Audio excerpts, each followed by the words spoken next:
Gözlerin fırtına qoparan dəniz.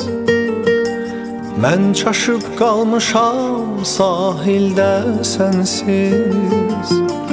Gözlerin fırtına qoparan dəniz. Mən çaşıb qalmışam sahildə sənsiz. Ləpələr sinəmdə döyünən ürək, dənizdən gözünə boylanam gərək. Məktub yazmışam, dənizə atmışam.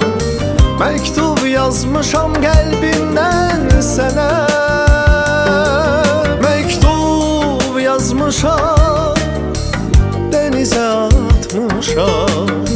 Məktub yazmışam özümdən sənə.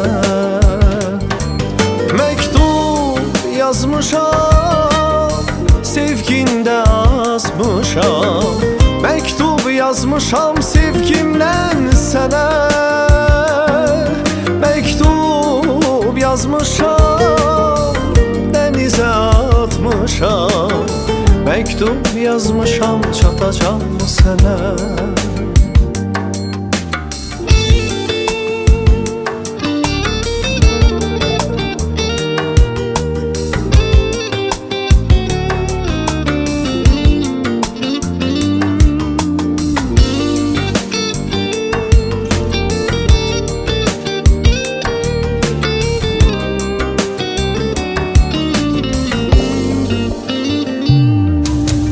Həm mənsiz, həm sənsiz qalıbdı izlər. Bir ağac kölgəsi yolunu gözlər. Həm mənsiz, həm sənsiz qalıbdı izlər. Bir ağac kölgəsi yolunu gözlər. Baxışlar görüşüb ayrılıb birdən.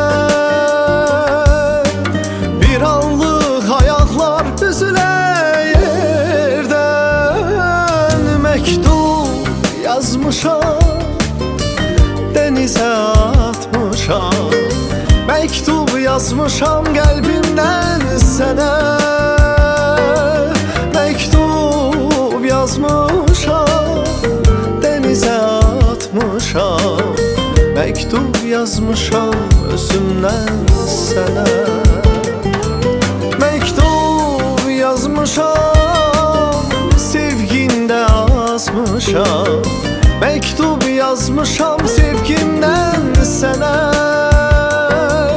Məktub yazmışam, dənizə atmışam. Məktub yazmışam, çatacam sənə. Məktub yazmışam, çatacam sənə.